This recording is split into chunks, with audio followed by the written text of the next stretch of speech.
Fala pessoal, tudo bem?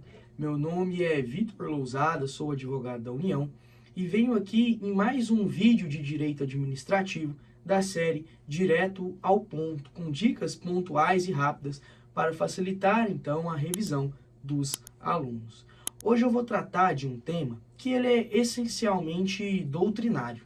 É um tema que costuma ser deixado de em segundo plano pelos alunos, porque é algo relativamente simples, só que pode causar confusão em uma prova de concurso público, e essa confusão muitas das vezes custar uma vaga e uma aprovação. Os concursos são muito concorridos, então cada décimo, cada centésimo até tem que ser disputado ao máximo.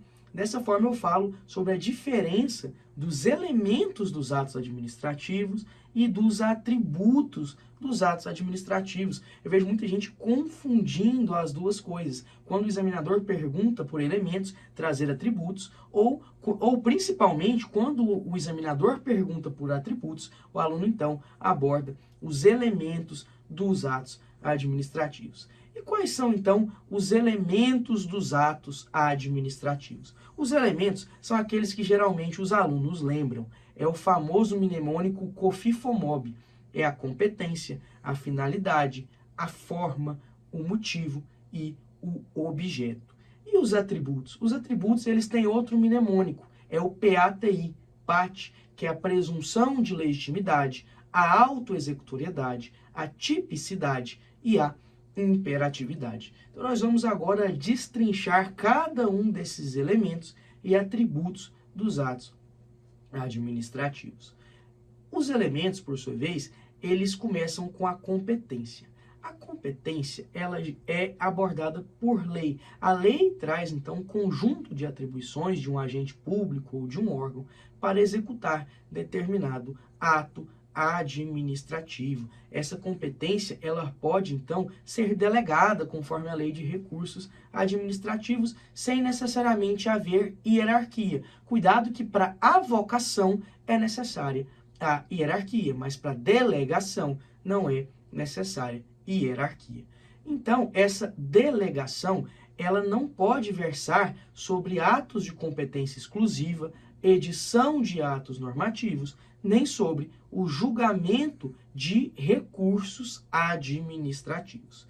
O segundo elemento é a finalidade. A finalidade, então, ela é o segundo elemento do ato administrativo. Logo em seguida vem a forma. A forma é aquela matéria trazida por lei em relação à qual o ato será exteriorizado.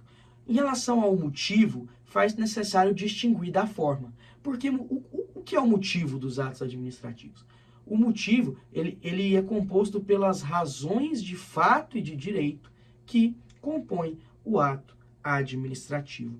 A externalização desses motivos, por sua vez, é chamada de motivação. A motivação é a externalização dos motivos. E se um ato não tem motivação, ele tem um vício de forma e não tem um vício de motivo. Falamos da competência, da finalidade, da forma, do motivo e agora o objeto. O objeto, ele é o próprio conteúdo do ato administrativo. Em relação ao motivo, é muito comum que as provas perguntem a diferença de motivo e móvel dos atos administrativos. Motivo, nós já falamos que são as razões de fato e de direito que sejam a prática do ato. E móvel? Móvel é aquela convicção íntima do agente público. É a razão íntima pela qual ele praticou o ato administrativo, que não se confunde, então, com o motivo. Em relação aos atributos dos atos administrativos, nós começamos com a presunção de legitimidade. É um ônus da prova para o particular. Se um agente público, se um policial, se um agente de trânsito, ele pratica um ato administrativo, a gente já parte do pressuposto que aquele ato é legal. A gente já parte do pressuposto que aquele ato está em conformidade com a legislação. Dessa forma, se o particular fala, opa, esse ato, ele confronta a lei. Então, quem deve provar, quem tem o ônus probatório é o particular. em razão da presunção de legitimidade, o primeiro dos atributos do ato administrativo. O segundo é a autoexecutoriedade. A autoexecutoriedade ela não está presente em todos os atos. A maioria da doutrina fala que haverá a autoexecutoriedade no caso de urgência ou então de previsão legal. O que é autoexecutoriedade? O nome já te conta. A autoexecutoriedade é o poder que a administração tem de ela mesma executar seus atos, sem precisar bater na porta do Poder Judiciário e pedir: ô Judiciário, estou precisando disso aqui, me ajuda, preciso executar esse ato administrativo. Porque muitas das vezes esse pedido de autorização ele seria incompatível com a urgência.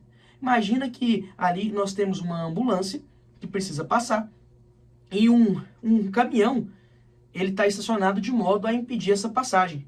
Imagina que a administração pública tivesse que pedir para o Poder Judiciário para retirar aquele caminhão. O paciente vai morrer, o paciente vai falecer.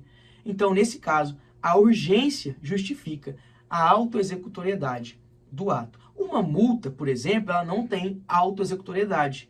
A administração pública vai precisar acionar o judiciário para cobrar, então, aquela multa. O terceiro elemento é a tipicidade. É o elemento que foi trazido pela professora Maria Silvia. E ela fala que existe, então, uma correspondência entre a lei e o ato. E isso seria, então, o elemento da tipicidade. E o elemento da imperatividade? O elemento da imperatividade, ele segue uma máxima popular de que manda quem pode, obedece quem tem juízo. É a manifestação do poder extroverso da administração. O particular não precisa concordar com o ato. Ele será executado mesmo assim. É a manifestação do poder extroverso da administração, consagrando a supremacia do interesse público. Porque a administração e o particular, eles estão em patamares verticalmente diferentes dessa relação jurídica. Também destaco que a imperatividade não está presente em todos os atos. A doutrina divide os atos em atos de império e atos de gestão. A imperatividade, então, só estaria presente naqueles atos de império. Esse foi o Direto ao Ponto de hoje. Agradeço mais uma vez a atenção de vocês e me coloco à disposição para o esclarecimento de quaisquer dúvidas, seja pelo Instagram, pelo YouTube ou também via e-mail. Um grande abraço e até o nosso próximo Direto ao Ponto.